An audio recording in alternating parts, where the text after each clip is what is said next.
खास बात है, क्या कहना चाहेंगे? और अस्सलाम वालेकुम। आज की जो प्रेस कॉन्फ्रेंस रखी गई है, उसका मकसद है कि गोंडी वासियों को खुशखबरी देना।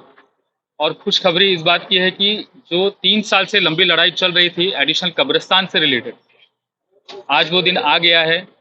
माननीय उच्च न्यायालय ने 8 तारीख को 8 नवंबर और 10 नवंबर के ऑर्डर के मुताबिक देवनार कब्रिस्तान से सटी हुई जो जगह थी जिसकी लड़ाई चल रही थी, 5,242 स्क्वायर मीटर, ये तकरीबन 57,000 स्क्वायर फीट जगह कब्रिस्तान के लिए दे दी गई है। और ये कब्रिस्तान गोवंडी के लिए दिया गया है। और यही खुशखबरी देने के लिए और कब्रिस्तान के मामले में क्या प्रोग्रेस हुआ है, बॉम्बे हाई कोर्ट ने क्या फैसला दिया है, इस सिलसिले में ये प्रेस कॉन्फ्रेंस रखी गई है। तो मैं आप लोग ये आपको बता दूं कि सन 2019 से ये मामला चला। और सन 2019 के बाद एक पीआईएल फाइल की गई, दूसरी पीआईएल फाइल की गई 2022 को। फिर उसके बाद में ये फैसला बहुत ही महत्वपूर्ण फैसला है गोवंडी वासियों के लिए कब्रिस्तान के सिलसिले में। और कब्रिस्तान का अलॉटमेंट 5,242 स्क्वायर मीटर, मैं दोहराना चाहूँगा, ये लेफ्ट साइड में जो ज़मीन है देवनार कब्रिस्तान से सटी हुई जो जगह है, वहाँ पे अलॉटमेंट कोर्ट ने दिया है। और मैं और आगे बताना चाहूँगा, माननीय उच्च न्यायालय ने इस जगह के बारे में प्रपोजल कॉरपोरेशन को भेजने के लिए कहा है 15 दिन के अंदर। और 15 दिन के प्रपोजल भेजने के बाद स्टेट गवर्नमेंट इस सिमेट्री का रिजर्वेशन पर मोहर लगाएगी, इस सिमेट्री के रिजर्वेशन पे मोहर लगाई जाएगी। तो साहब ये बताइए जी। कि ये जो कब्रिस्तान वगैरह में जैसे मिट्टी से लेकर के आप ये बता रहे हैं ना, तो आगे चल के आप जो कमेटी है इस पर ट्रांसपेरेंसी करते हैं कि ताकि ऐसी समस्या भविष्य में न खड़ी हो। आपकी भी चलो जमीन की जो आपने कोशिश की उसमें कामयाबी, लेकिन कल को ये मट्टी वाला मसला आगे ना आने इसके लिए क्या आपने? नहीं, पहली बात तो ये जो मसला था, मैं पीआईएल के बारे में बात करना चाहूँगा। पीआईएल का जो मुद्दा था वो मिट्टी का मुद्दा नहीं था।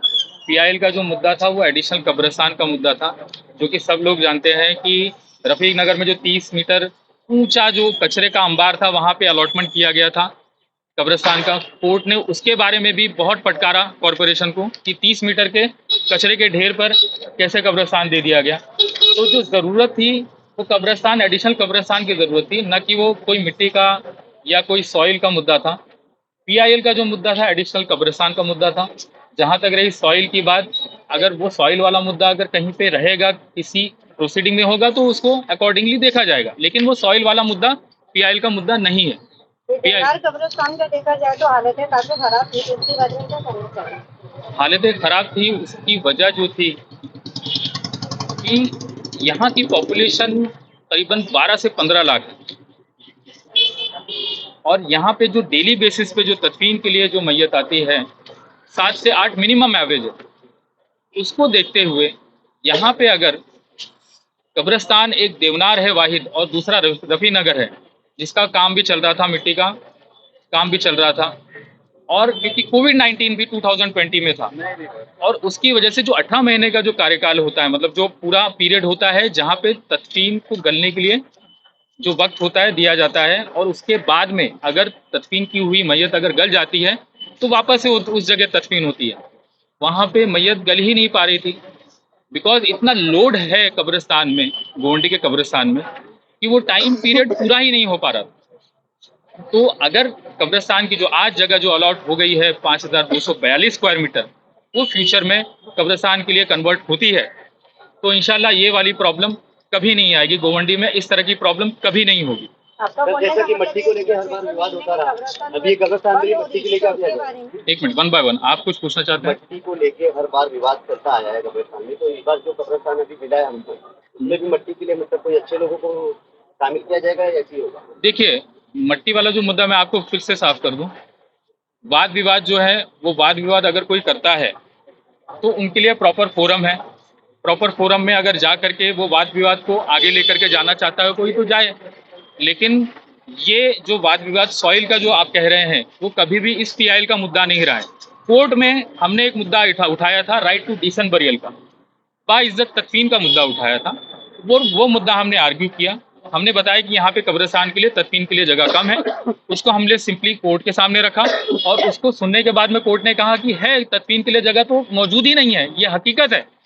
और क्योंकि ये मैं नहीं कह रहा हूँ, ये ऑन रिकॉर्ड जो बात है, 3 कब्रिस्तान के लिए जगह अलॉट की गई थी। आप एक बात समझिए, अगर कब्रिस्तान के लिए जगह होती गोवंडी के पास तो 3 जगह अलॉटमेंट क्यों किया जाता? पहली बात तो ये देवनार का कब्रिस्तान है, उसके बाजू में वो अलॉटमेंट थी और उसके लिए रिकमेंडेशन कमिश्नर ने भेजा था। दूसरा, रफीक नगर का 16,000 स्क्वायर मीटर का कब्रिस्तान। तीसरा, आनिक विलेज में 16,800 स्क्वायर मीटर का कब्रिस्तान। तो एक बात तो तय थी कि स्टेट गवर्नमेंट को और कॉरपोरेशन को ये पता था यहाँ पे कब्रिस्तान की जरूरत है। रफीक नगर का 16,000 स्क्वायर मीटर का कब्रिस्तान। तीसरा, आनिक विलेज में 16,800 स्क्वायर मीटर का कब्रिस्तान। तो एक बात तो तय थी कि स्टेट गवर्नमेंट को और कॉरपोरेशन को ये पता था यहाँ पे कब्रिस्तान की जरूरत है। और क्यों जरूर इतनी जगह देने की वजह क्या है? क्योंकि पॉपुलेशन है इतनी यहाँ पर और यहाँ पे मैयतें इतनी आती हैं। तो मुझे लगता है ये मुद्दा एडिशनल कब्रिस्तान का है। सॉइल वाला अगर मुद्दा कोई उठाता है तो वो उसको लेकर के जा सकता है, जो भी उठा रहा है, लेकिन वो मुद्दा इस मुद्दे से रिलेटेड नहीं है। मेरा ऐसा ओपिनियन है। कब्रिस्तान बंद होती थी हाँ। मैयत ज्यादा आने की वजह से, तो क्या ये जगह पास होने की वजह से मसला हल हो जाएगा? इंशाल्लाह ये मसला हल हो जाएगा, बिकॉज जो ऑन एन एवरेज जो पीरियड होता है तदफीन के बाद डिकम्पोजिशन का, वो आसानी से पूरा हो जाएगा। और एक बार डिकम्पोजिशन का जो टाइम है वो पूरा हो जाएगा तो मुझे नहीं लगता है कि ये जो प्रॉब्लम आई थी पिछले कुछ महीनों पहले ये रिपीट होगी। मुझे ऐसा नहीं लगता। सवाल ये है कि आपको पीआईएल कभी जरूरत क्यों पड़ी? आपके जनप्रतिनिधि यहाँ पे थे, उन्होंने इसमें सहयोग क्यों नहीं किया? एक आम लोगों को, कुछ लोगों को अपनी कमेटी बना करके जो है आपको उसमें कोर्ट में जाना पड़ा, पीआईएल दाखिल करनी पड़ी। उतनी लंबी लड़ाई के बाद में आप जाकर कब्रिस्तान का मामला जो है वो कहीं ना कहीं सही होता हुआ दिखाई दे रहा है। आपको जरूरत क्यों पड़ी? क्या आपके जनप्रतिनिधि ने आपका कोई सपोर्ट या समर्थन नहीं किया? देखिए, मुद्दे जो होते हैं समाज से रिलेटेड, वो जनप्रतिनिधि का भी काम होता है और कॉमन सिटीजन का भी काम होता है। मुझे ऐसा लगता है अगर जनप्रतिनिधि अगर आगे ना बढ़े तो मुझे लगता है ये कॉमन सिटीजन की और एजुकेटेड, खासकर जो एजुकेटेड वर्ग के लोग हैं, उनकी भी जिम्मेदारी बनती है कि वो आगे जाएं और समाज से रिलेटेड जो मुद्दे हैं वो उसको उठाएं। और हमको अगर आपको बता दूं कि एसएमएस कंपनी का भी फैसला आया है कोर्ट के थ्रू। जी हाँ, वो भी एक अलग से एनजीओ ने इस चीज़ को मुद्दे को उठाया था, कब्रिस्तान का भी अलग से एनजीओ ने उठाया। तो जो जनप्रतिनिधि है वो क्या कर रहे हैं? देखिए ये जवाब तो मुझे लगता है जनप्रतिनिधि ज़्यादा अच्छी तरह दे पाएंगे। बिकॉज अगर हमारे पास एक मुद्दा आया कि कब्रिस्तान की ज़रूरत है, हमने रिप्रेजेंटेशन फाइल किया, क्योंकि जनप्रतिनिधि से जुड़े हुए संस्थाएं जैसे सेमी गवर्नमेंट और गवर्नमेंट भी होती हैं, तो हमने गवर्नमेंट के पास पुटअप किया हमारा रिप्रेजेंटेशन। हमने कॉरपोरेशन के पास भी डाला। सेक्शन 436 में तो कॉरपोरेशन की जिम्मेदारी होती है कि वो एडिशनल कब्रिस्तान मुहैया करा करके दे या ऑल्टरनेट कब्रिस्तान मुहैया करा करके दे। लेकिन जब हमारी सुनवाई नहीं हुई तो हमने एक पीआईएल फाइल की, उसके बाद उस पर भी फैसला कॉरपोरेशन ने पूरी तरह हमारे हक में नहीं दिया तो हमने दूसरी भी पीआईएल फाइल की। और उसी पीआईएल का आज जो नतीजा है वो ऑर्डर है कोर्ट का। और 2 ऑर्डर जो है बहुत महत्वपूर्ण है रिसेंट के, वो है 8 नवंबर 2023 का, जिसमें हमने अपना मुद्दा रखा था कि स्लम रिहैबिलिटेशन स्कीम को छोड़ करके भी जो जगह है 2,977 स्क्वायर मीटर की है, उसके अलावा 2,264 जो स्लम स्कीम जो चल रही है वहां से छोड़ी हुई 35% वाली जगह वो भी अवेलेबल है। तो कॉरपोरेशन ने 2264 वाली ही सिर्फ जगह भेजी थी, 2977 वाली जगह तो प्रपोजल में भेजी ही नहीं थी। तो हमने अपना रिसर्च किया, हमने बाकायदा चार्ट रेडी किया। चार्ट रेडी करने के बाद में हमने बताया माननीय उच्च न्यायालय को कि देखिए यहाँ पे 2,977 वाली जगह भी है जो सिमेट्री के लिए रिजर्व थी, जो स्टेट गवर्नमेंट ने डिलीट कर दी थी। तो आज ये भी जगह अवेलेबल है, वो भी आप दीजिए। उसके अलावा हमने टैबुलेटेड चार्ट भी दिया कोर्ट को और कोर्ट ने उसका संज्ञान लेते हुए ये वाला टैबुलेटेड चार्ट है जहां पे पूरा कैलकुलेशन दिया हुआ है। 9,800 स्क्वायर मीटर की जगह टोटल कब्रिस्तान के लिए थी, जिसमें से बिल्डिंग के लिए जो जगह है 4,550 लगभग जा चुकी है और बाकी की जो जगह है वो आज कब्रिस्तान के रिजर्वेशन के लिए स्टेट गवर्नमेंट के पास प्रपोजल कॉर्पोरेशन का भेज दिया गया है। जो डिजायर सिग्नेचर जो बिल्डिंग बनी हुई है, क्या वो कब्रिस्तान की जगह पे बनी हुई है? जी हाँ, 1991 में जो रिजर्वेशन था, 1991 के रिजर्वेशन के हिसाब से वो जगह सिमेट्री के लिए रिजर्व थी। लेकिन क्यों मांग की थी कि वो बिल्डिंग जो है कब्रिस्तान की जगह है, कब्रिस्तान को वापस दी जाए। देखिए क्या है, मैं आपको क्लियर कर दूं कि एक प्रावधान होता है डीसीआर में। डीसीआर 1991 के प्रावधान के हिसाब से वहाँ पे सिमेट्री थी, कब्रिस्तान के लिए जगह थी। लेकिन उसी के एक प्रावधान के हिसाब से अगर कोई जगह पर जहाँ पे रिजर्वेशन है वहाँ पे अगर कोई स्लम आ जाता है तो स्लम आने के बाद में वहाँ पे स्लम स्कीम या झोपड़पट्टी वासियों को रिहैबिलिटेट करके बिल्डिंग बनाई जा सकती है और 65% जगह उस जगह पे बिल्डिंग के लिए ली जा सकती है और 35% जगह सिमेट्री के लिए या जो भी ओपन रिजर्वेशन है, गार्डन है, उसके लिए छोड़ा जाना चाहिए। ऐसा प्रावधान है, क्योंकि हमको ये पता था कि यहाँ पे रिजर्वेशन हो चुका है लेकिन इस पे बिल्डिंग का प्रपोजल भी जा चुका है। अगर हम वो लड़ाई लड़ते तो शायद आज जो कब्रिस्तान हमको लेने वाली जो बात थी, जद्दोजहद थी, वो ना पूरी हो पाती, क्योंकि कानून में प्रावधान है कि स्लम स्कीम या बिल्डिंग बनाई जा सकती है अगर वहां पे झोपड़पट्टी वासी आ गए। ये कानून में प्रावधान है और हमारे पास वो प्रावधान की कॉपी भी है जो हमने कोर्ट को भी बताया था पिछली बार।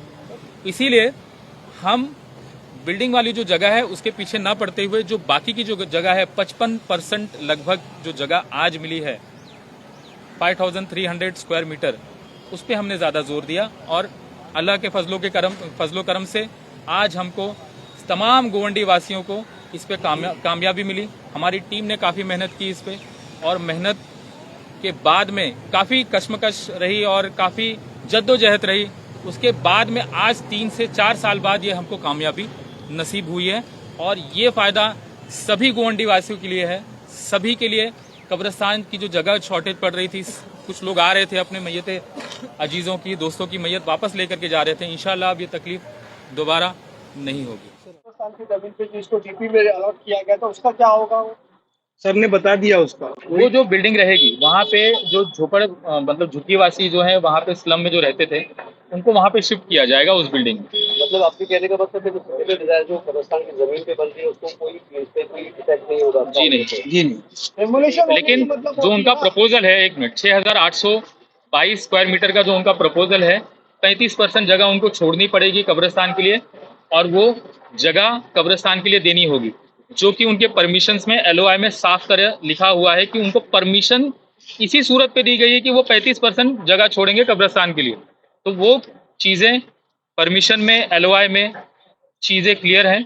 तो इसीलिए जो उनकी जो जगह है जहाँ पे बिल्डिंग बन रही है वहाँ पे कब्रिस्तान की जगह नहीं मिलेगी, वहाँ पे बिल्डिंग बनेगी और जो बाकी की 35% वाली जगह है प्रोजेक्ट की वो कब्रिस्तान के लिए दी जाएगी। कितने दिन में हैंडओवर मिलेगा कब्रिस्तान के लिए? देखिए इसका जो प्रोसेस है ऑलरेडी ऑर्डर में 10 नवंबर के ऑर्डर में इसमें क्लियर किया गया है कि जल्दी से जल्दी उस पर कार्रवाई करनी है। जहाँ तक रही जो ट्रांजिट कैंप की बात है, जो फ्रंट पोर्शन आप देख रहे हैं कब्रिस्तान का, इस ऑर्डर के हिसाब से 4 म्यूनसिपल चौल ऑलरेडी डिमोलिश हो गई, 2 चौल बाकी हैं और कॉरपोरेशन ने वादा किया है कि उसको जल्दी से जल्दी डिमोलिश किया जाएगा। जहाँ तक रही जो स्लम वाली बिल्डिंग है उसके बाजू वाले स्ट्रक्चर्स हैं जो स्लम में स्कीम गई हुई है, वहाँ पे SRA ने स्टेटमेंट दिया है कि ये जो झोपड़े हैं यहाँ पे घर हैं उनको जल्दी से जल्दी क्लियर करके दिया जाएगा और सिमेट्री हैंडओवर की जाएगी। सर आपको क्या लगता है जैसे कोर्ट ने आदेश दिया क्या वैसा काम होगा यहाँ पे? जी हाँ, मुझे विश्वास है, हमें कोर्ट प्रोसीजर पे, न्याय व्यवस्था पे पूरा भरोसा है। यहाँ के लोगों को इंशाल्लाह जो डायरेक्शन मिला हुआ है कोर्ट से, क्या इस डायरेक्शन में कोई चेंजेस होंगे? क्या लोग हैं वो उसके खिलाफ ऊपर कोर्ट पे जा सकते हैं? नहीं, आप कौन से लोगों की बात करें, जरा क्लियर करेंगे तो मैं आंसर दे पाऊंगा। इस तरीके से आप बता रहे हैं कि कहीं ना कहीं इस ऑर्डर के बाद में जो बिल्डर लॉ हो सकता है वो उसके ऊपर भी जा सकते हैं। देखिए मुझे लगता है कि बिल्डर लॉबी को कोई तकलीफ नहीं होगी। अगर बिल्डर लॉबी ने अगर कहा है कि मैं कब्रिस्तान की जगह छोड़ करके और परमिशन ली है मैंने और कब्रिस्तान की जगह छोड़ूंगा और बिल्डिंग बनाऊंगा, तो मुझे ऐसा नहीं लगता है कि बिल्डर लॉबी को इससे तकलीफ होगी।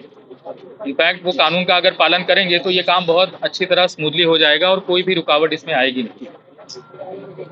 तमाम लोगों को मुबारकबाद, खास करके इस कानूनी लड़ाई लड़ने के लिए एडवोकेट अल्ताफ साहब ने जो अपना वक्त दिया, जो किया वो काबिल तारीफ है। लेकिन इसके पीछे एडवोकेट अल्ताफ साहब की टीम, जो जूनियर एडवोकेट की टीम थी, इनके advocate Nilesh sir, advocate Supriya madam, advocate Akash Mangal की, एडवोकेट आकाश भोगी, एडवोकेट गुलफाम, एडवोकेट मोहन, इन्होंने जो वक्त दिया, हम तमाम गोविंदी वालों की तरफ से उनका शुक्रिया, बहुत बहुत शुक्रिया। मैं ये गोंडी की ये जो जीत हुई है, एक्चुअली ये हमारी जीत नहीं है। हमने तो सिर्फ एक बीज डाली है जो है, और इंशाल्लाह इसका फायदा पूरी कौम को होगा, पूरी गोंडी को होगा। लिहाजा ये जीत जो है, ये कामयाबी जो है, पूरी गोंडी की कामयाबी है। और यकीनन इसमें कोई शक नहीं है, क्योंकि जब जब भी हमने इस PIL के लिए और जब कहीं रिप्रेजेंटेशन डालने के लिए गोंडी की तंजीमों को आवाज दी, हमने उनसे कहा तो उन्होंने लब्बैक कहा। और गोंडी की तमाम तंजीमों का हम शुक्रिया का, मंडल का और मस्जिदों का और मदरसों का, उन सब लोगों का हम शुक्रिया अदा करते हैं कि उन्होंने अपने लेटर्स प्रोवाइड किए, उन्होंने जो है अपनी मेहनत दिए, सपोर्ट्स किए। हमने जब बुलाया वो मीटिंग्स में आए और हम कब्रिस्तान के लिए खड़े रहे। तो ये एक मतलब ये हमारी जीत नहीं है, ये पूरी गोंडी की जीत है, सारी आवाम की जीत है। मैं हमारे इस मंच से एडवोकेट अल्ताफ साहब की और मुन्ना भाई और हमारे जो भी लोग यहाँ सारे लोग मौजूद हैं, मैं सबकी तरफ से गोंडी के तमाम लोगों का मैं शुक्रिया अदा करता हूँ और उन्हें मुबारकबाद पेश करता हूँ। और वो दुआ करें कि जल्द से जल्द कब्रिस्तान हमारे लिए मिल जाए इंशाअल्लाह।